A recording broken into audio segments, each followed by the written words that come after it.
What's going on, Socialites? Ryan here, Global Pokemon Society Commissioner, bringing you the Week 5 review of the Season 7 Draft League. Brilliant Diamond, Shining Pearl, Singles, Competitive Battle, yada yada yada. You heard it all before. It's what this channel does. So, starting off with the minor leagues, they just had their 4th week.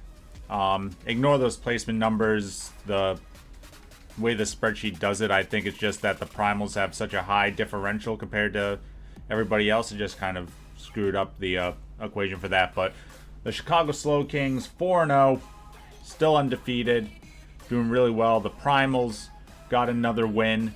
Metacham going way off.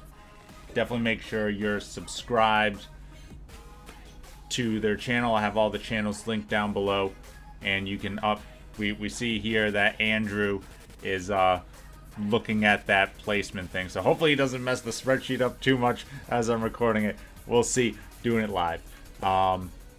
Yeah, but another huge game for Metacham for them. The Chicago Scrafty right there as well, 3-1. Diamond Desert Dwellers lose their 2nd in a row, but they're still in the thick of things. El Paso right there, 2-2.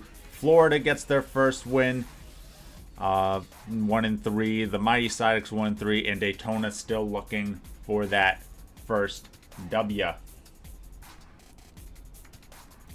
right, now if we look at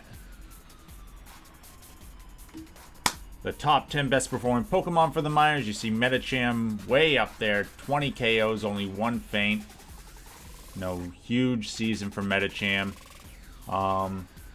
Yeah, basically kind of same thing. The Slow Kings, they picked up Sandslash a couple weeks ago. It's been doing very well for them. Anything else really standing out? A lot of Pokemon, the Diamond Desert Dwellers being in the top 10. We see Magnetar, Magnezone, Politoed. We'll have to see if they can turn those KOs into W's. Alright, now let's go over to the major leagues.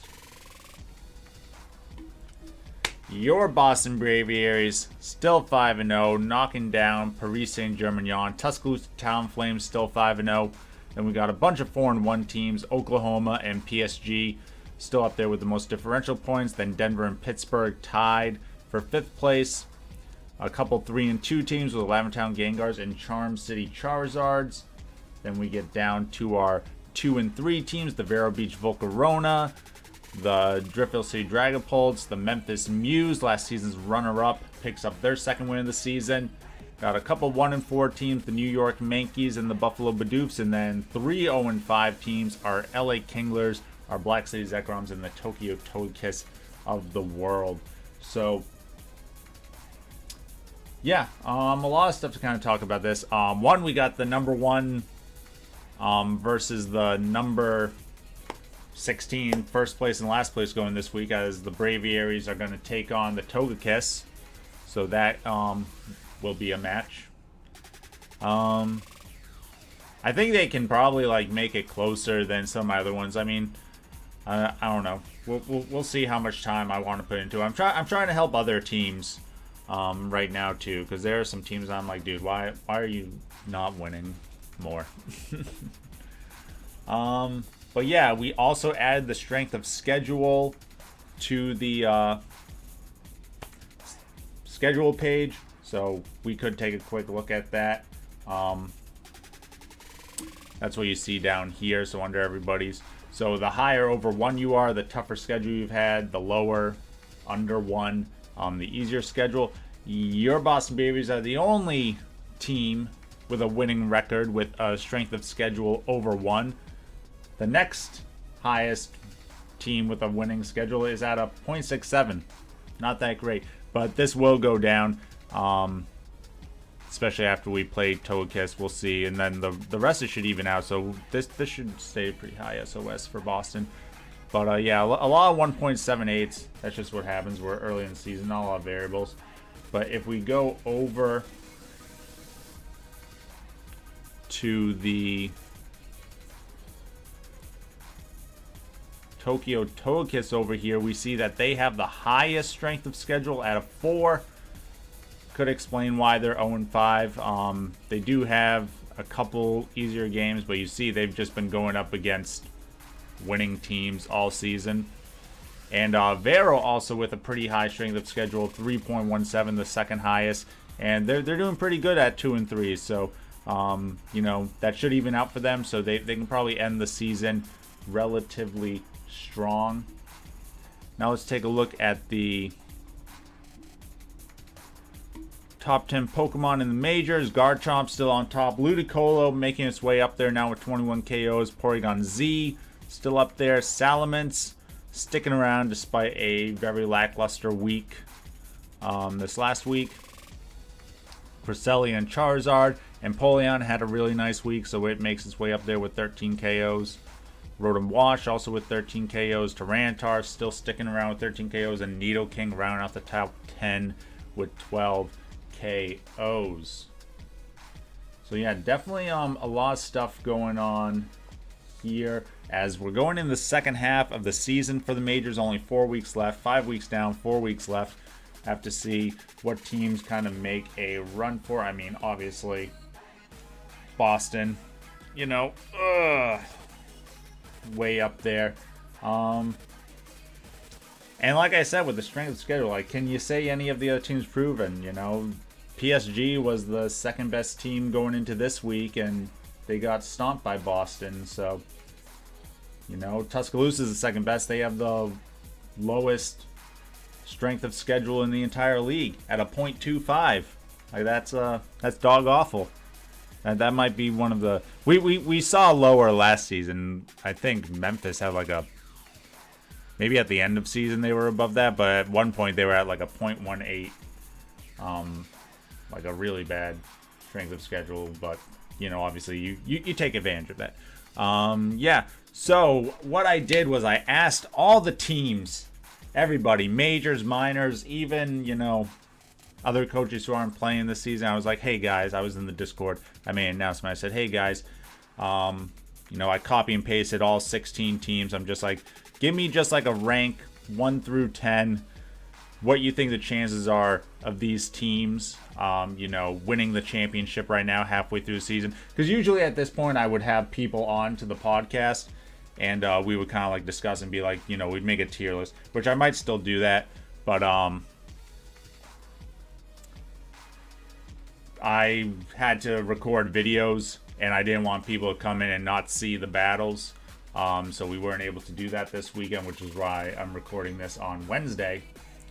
But yeah, but I asked people, hey, just give me like rank 1 through 10, who you think will be the champion. You know, I'll compile the numbers, you know, find the average, make a list, whatever. Obviously not everyone did that, which I didn't expect everyone to do that. But I just want to give a shout out to the coaches who did send me their list, because I really appreciate when people, you know, interact and help out with the community. You know, I put a lot of time and effort into doing a lot of stuff for this, and I appreciate when people just like, throw me a bone. So, yeah, I just want to give a big shout out to Juan and the New York Yankees for sending that in, and yeah, that's it. That's the only person who sent one in. So, thank you for that. You know. Thank you. I'm glad everyone appreciates all the hard work and stuff that I do.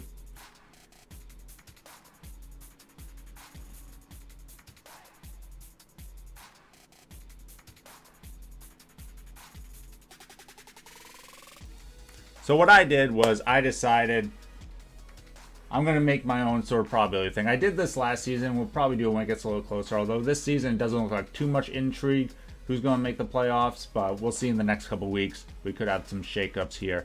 So I got all the teams kind of in playoff position right now. You might be like, why is Black City there? Well, their last 4 games are actually pretty easy.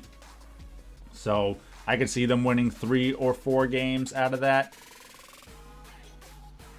if they didn't make some interesting free agent changes, which we can take a look at that after. But yeah. So I decided to give everybody odds. I want to say, though, that I do have a dark horse.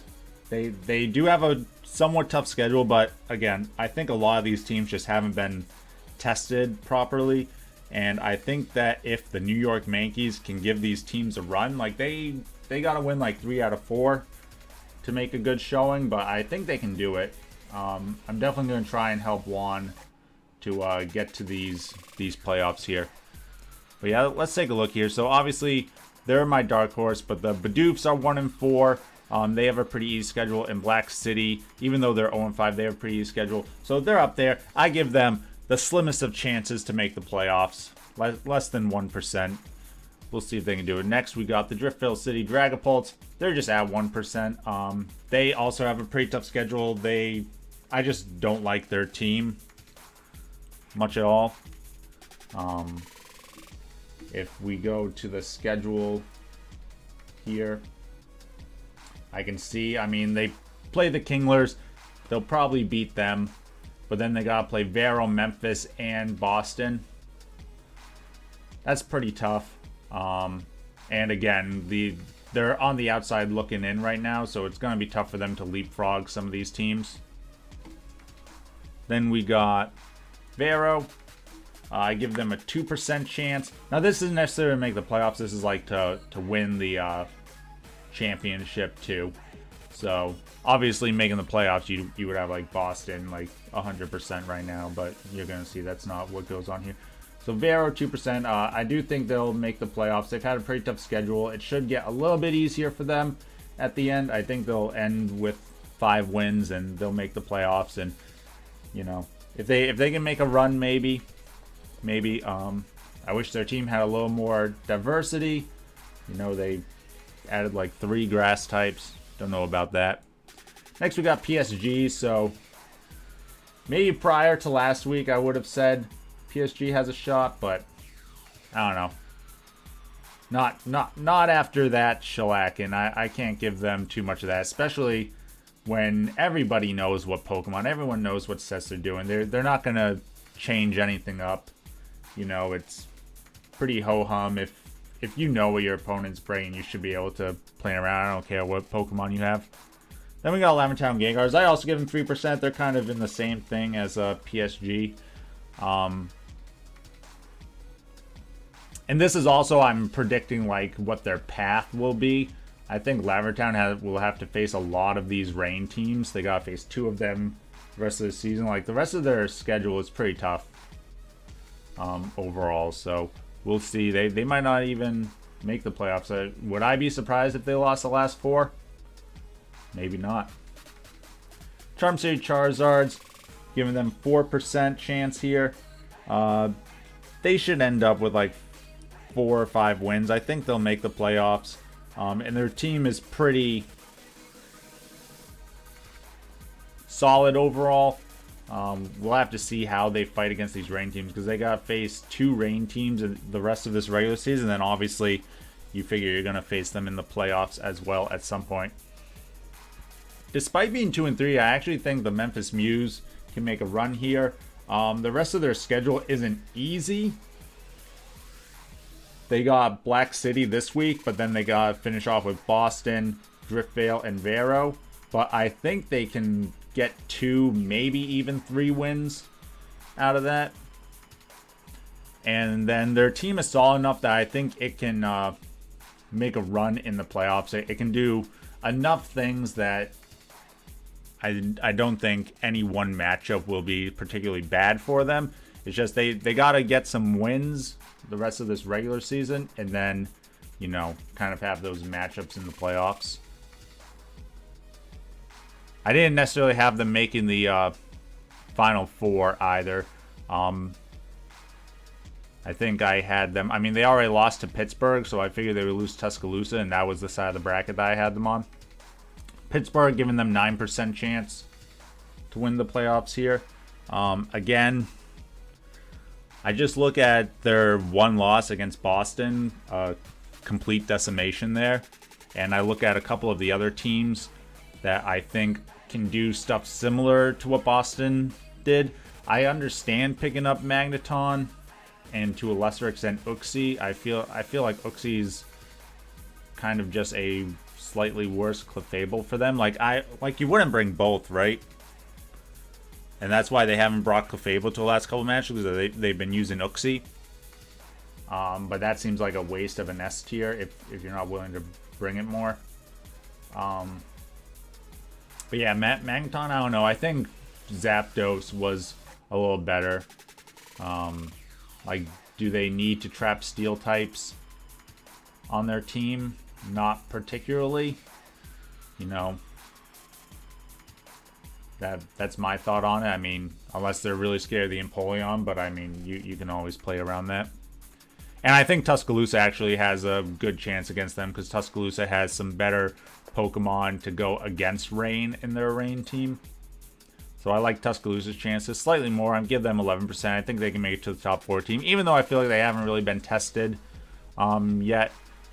I still think, you know, just Rain's a powerful enough strategy, and they have enough diversity there.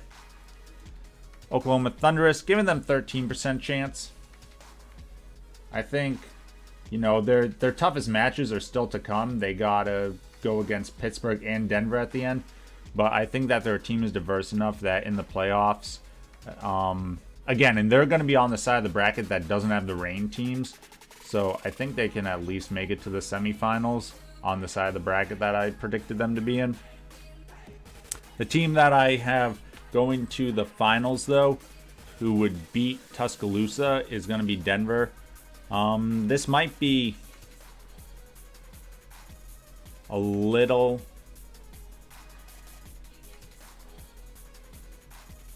what's the word? A little hopeful, maybe.